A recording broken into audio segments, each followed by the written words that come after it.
What's up, everybody? Today we're going to be working on the transit of Venus to determine the astronomical unit lab. It's found in the Day 1 folder. So if we download it, might help to print it out because, well, we'll see. We're going to take a little circle that's on it and kind of rest that over the screen over top of the sun to resize the sun. But we'll get there when we get there. So once you feel free to pause this, do what you need to do to print that out, get it ready. We're going to come back. Feel free to start it. So welcome back. First thing we're going to do with this is we're going to open up Stellarium. So while that's loading, the purpose of this lab is to kind of put numbers to the astronomical unit, how far away the Earth is from the Sun. We're going to recreate an experiment first proposed by Edmund Halley of Halley's Comet fame. He, I don't think, was alive to actually recreate this because you need a very unique alignment of planets to do this. And what we're looking at specifically is a transit of Venus. And that's basically when Venus cuts between the Earth and the Sun such that we can actually see the disk of Venus pass in front of the Sun. It's almost like an eclipse, but it's just a little tiny dot. In the last lab that we did, the Kepler's Laws lab, we basically defined the distance to the planets using the astronomical unit, but we didn't really know at the time how long or how big an astronomical unit was.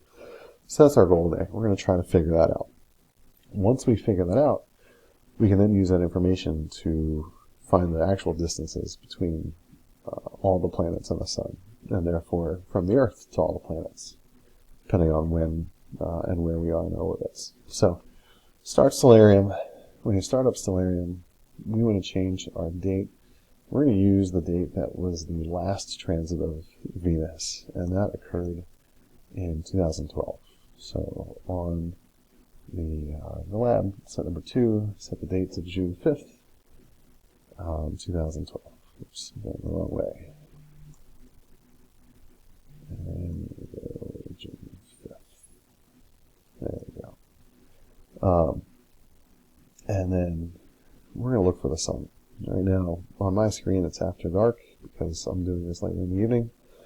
But your screen might look different depending on what time of the day you're doing this. So, let's see, F3, we'll type in the Sun, and lo and behold, the Sun is below the horizon. So we're going to get rid of the ground, we'll get rid of the atmosphere for this, and we want to change the way that we view the Sun, or the sky. We're going to use something called an equatorial mount, and that kind of gives us our point of view as if we're the Earth's axis. So it's kind of a type of mount used for astronomy that kind of is a way to compensate for the Earth's rotation, but it'll make life easier for us when we change our position. It's from Berwyn, so that's another important thing. Make sure you're in Berwyn, or at least Philadelphia, in your Stellarium thing. So these are the coordinates for where we are.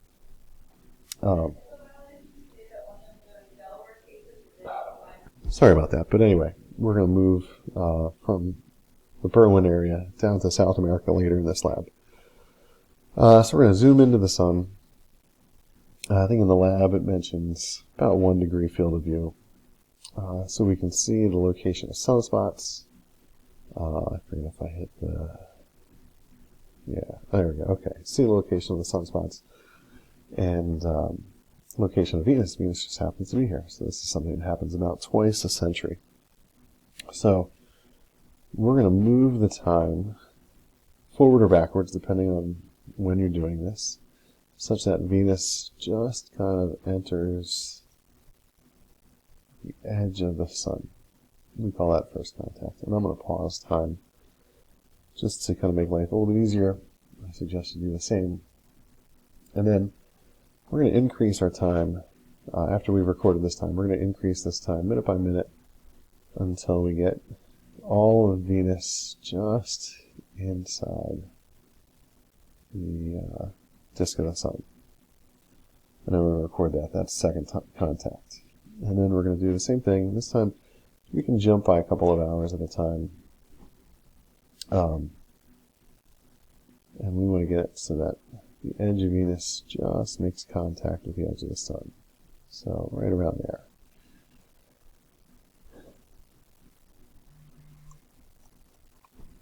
All right, once we do that, we can zoom out a little bit. This is the part where, I mentioned we're going to probably want to put the actual paper copy over the screen. And we want to shrink the sun down so that it's the same size of that circle at number 9. So you can do that on a PC by 2-finger scrolling. I'm scrolling up on the mouse pad. But different computers might be different. I'm not sure how you do that on a Mac, but you might be able to. And then once you get it in there, once you get right around the same size, kind of make a mark of where sunspots are.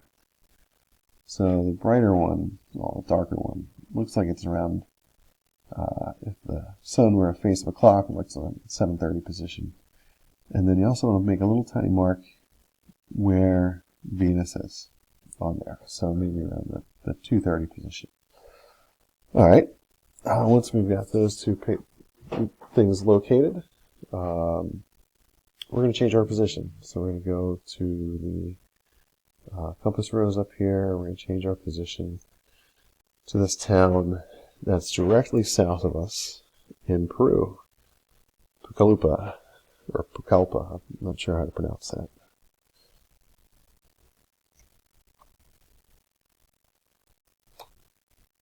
And Pucallpa should show that little arrow. I'm not sure why I did that.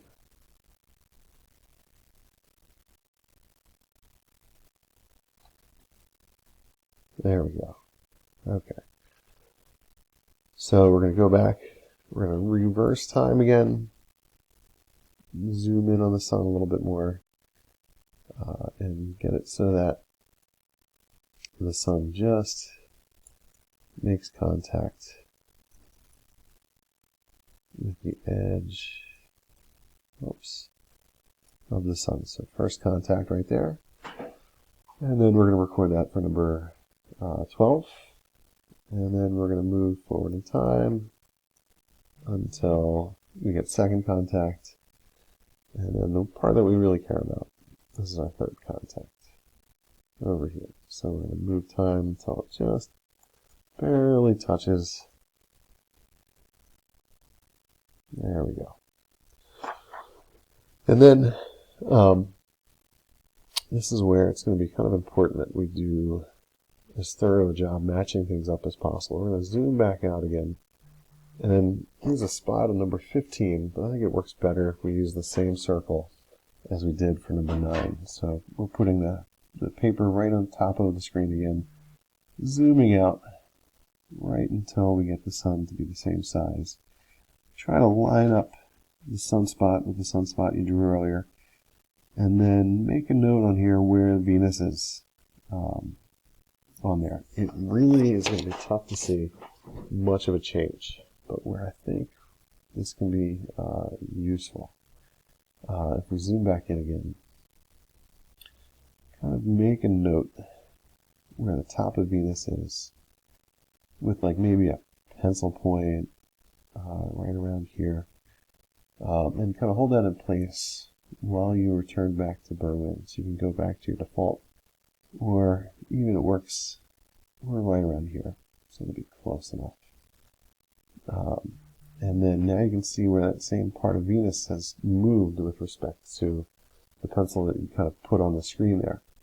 What we want to do is find the angled distance, the angular measurement from where your pencil point is or whatever you use to mark the point of Venus on your screen with that same point of Venus from this point of view. So if I recall correctly, it's about a half of the width of Venus, roughly. So using the angle measure tool, just click, oops, there we go, and drag to where your pencil point is from the same point on Venus. I'm going to say that my pencil point is about half the width of Venus, and that's going to give me an angle on this.